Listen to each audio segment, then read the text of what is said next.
Thomas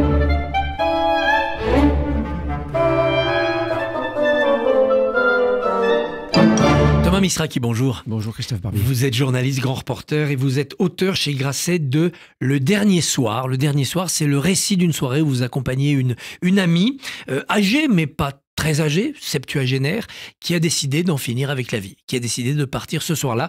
Vous lui aviez promis d'être là, vous êtes là.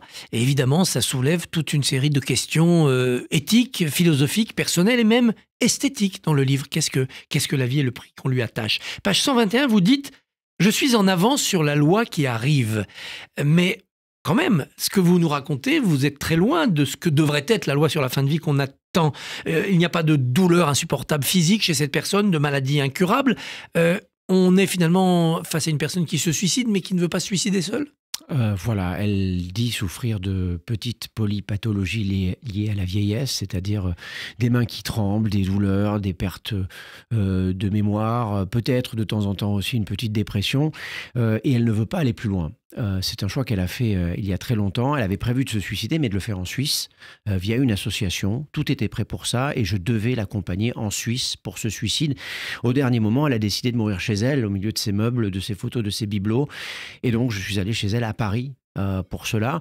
Effectivement, au moment où elle décide de se suicider, il n'y a pas de maladie incurable, irréversible. Elle aurait pu, comme vous dites, vivre encore quelques mois, quelques années probablement en bonne santé. Donc elle n'entre pas dans le cadre de la loi qui se prépare. Elle n'entre pas de facto dans le cadre de la loi qui se préparerait en France. Après, il y a une notion chez elle qui est très intéressante. Et alors, d'abord, vous avez raison de le mentionner. Ce qu'elle a fait, elle, n'est pas ce sur quoi les parlementaires français pourraient ou devraient statuer dans les semaines ou dans les mois qui viennent. Mais elle, sa conception de la fin de vie est la suivante. À partir de quel moment peut-on considérer la vieillesse comme une maladie irréversible et incurable? Et c'est vraiment la base de son raisonnement. Et à partir de quel moment la vie n'est plus une vie, en tout cas plus la vie qu'on rêve? Elle, il y a un curieux attachement à l'aspect matériel de la vie. Elle a envie d'avoir les moyens. Je pense que c'est la vie qu'on supporte, ce qui est une nuance importante. C'est la manière de le voir à l'envers, donc non pas vers le plus positif, mais le socle que l'on se met en dessous duquel on ne veut pas descendre. À partir d'un moment, et ça c'est un fait physiologique, l'être humain se dégrade, il vieillit, il perd ses capacités.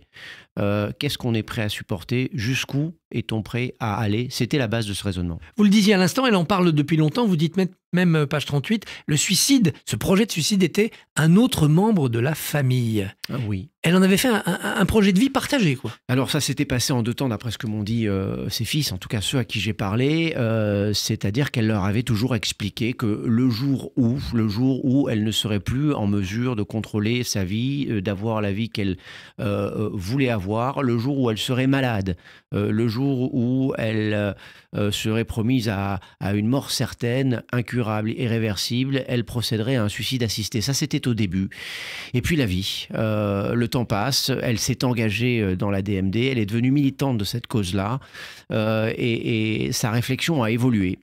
De son premier raisonnement vers quelque chose de peut-être plus radical, c'est-à-dire qu'elle s'est dit « je ne veux pas attendre » que ce moment-là arrive, je veux en quelque sorte aller plus vite et en finir selon mes propres termes. Ce qui accélère, c'est plusieurs sentiments. Elle dit « ce n'est pas l'âge qui me tue, c'est la solitude ».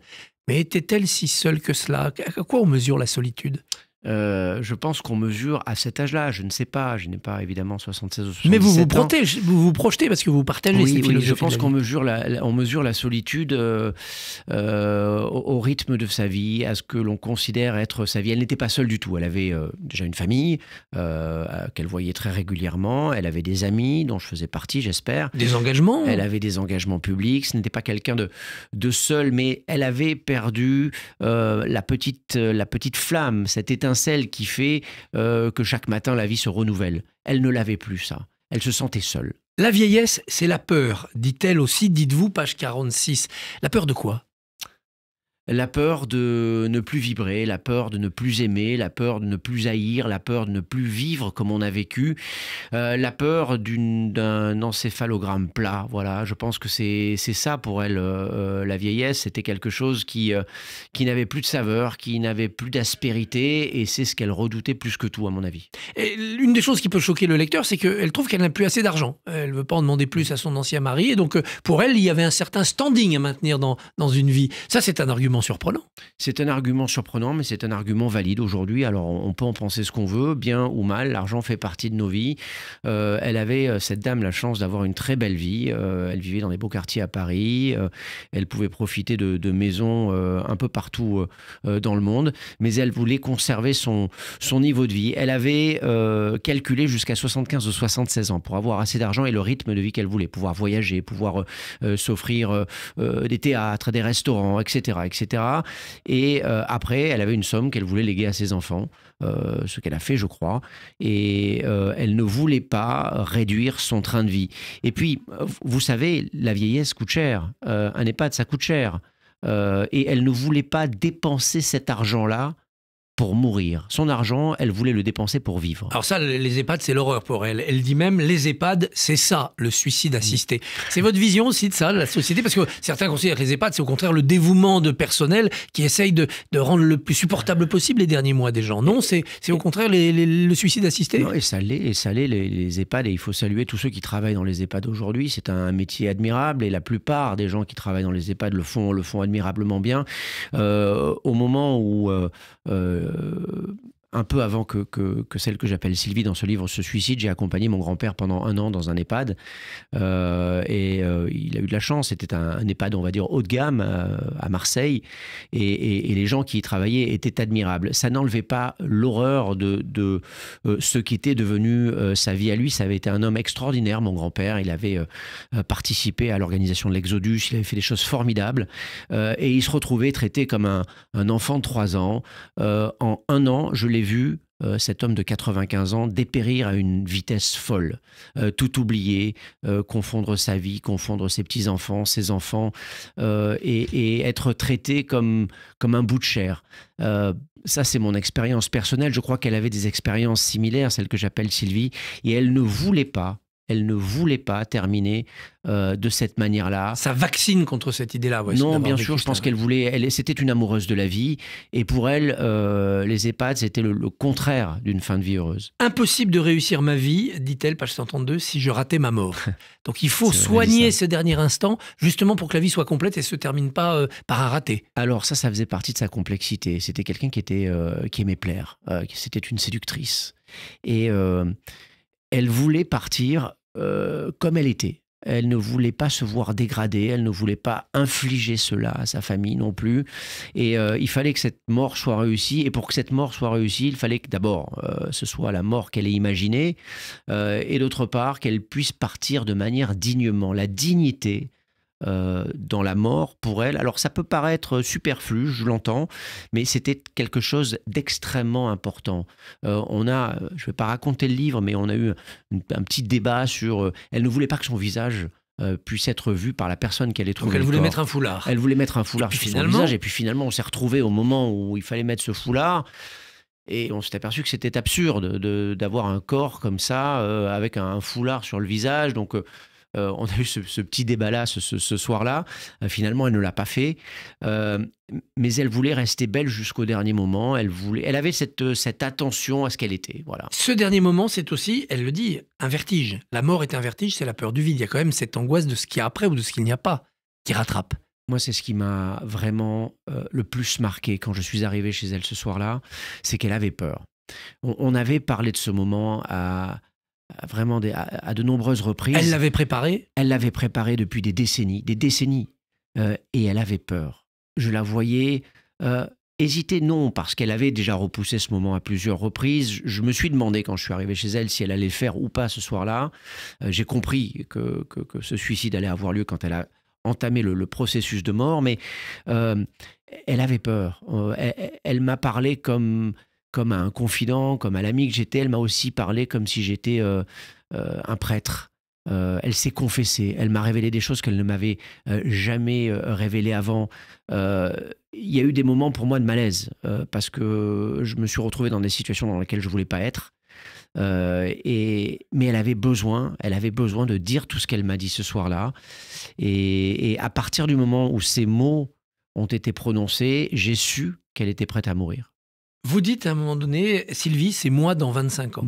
Ouais. Est-ce que cette expérience, l'avoir accompagnée, vous fait changer d'avis? Est-ce que vous dites, wow, non, on va changer de stratégie? Quand ce livre est sorti, j'ai reçu un appel d'une fille avec qui je sortais quand j'avais 20 ans. Et elle m'a dit, c'est incroyable. Tu te souviens que tu disais déjà ça à cette époque-là? C'est pas le fait d'avoir vu moi, des personnes vieillir. Je ne m'en souvenais pas. Je ne savais pas que c'était aussi profond, Ouais. que j'avais cette certitude depuis aussi longtemps. Non seulement je n'ai pas changé d'avis, mais l'expérience de la vie, aujourd'hui j'ai 52 ans, fait que mes convictions ont été renforcées en la matière. J'ai toujours l'intention de partir avant. Je me suis fixé comme âge 75 ans. Je ne sais pas ce que... C'est très jeune. Avec C'est la très médecine, jeune. on peut être en pleine forme jusqu'à 85-90. Bien sûr. Je ne sais pas ce que la vie me réserve, mais je veux pouvoir partir et décider de ce moment-là en pleine possession de mes moyens intellectuels, physiques. Je préfère partir un peu trop tôt qu'un peu trop tard. Quand on commence à avoir peur de la mort, au-delà d'une simple soirée en temporalité, on hésite. Et quand on hésite, on oublie tout, y compris ses convictions. Je ne veux pas oublier ces convictions-là. J'espère, Christophe, avoir le courage de faire cela dans 23 ans. Peut-être que ce sera 24, 25, je ne sais pas ce que la vie me réserve. Je ne sais même pas si je serai encore en vie à ce moment-là. Il peut m'arriver tellement de choses. Oui, l'accident peut arriver. Mais Bien est-ce que sûr. vous comptez sur la loi qui va être en débat pour vous accompagner dans ce cheminement et que ça soit moins scandaleux dans 25 ans qu'aujourd'hui? Alors j'espère que ce sera moins scandaleux dans 25 ans que ce que ça l'est aujourd'hui.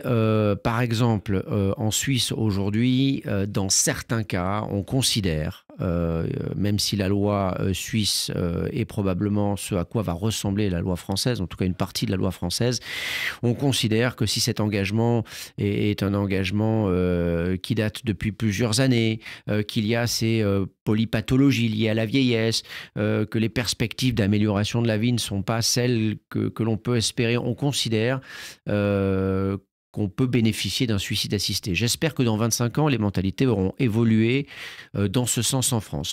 En revanche, attention, encore une fois, et on l'a précisé en début d'interview, ce que fait celle que j'appelle Sylvie ou ce que moi je veux faire n'entre pas dans le cadre de la loi. C'est au-delà, c'est que une j'aimerais, philosophie plus ultime. dont j'aimerais voir la France bénéficier aujourd'hui.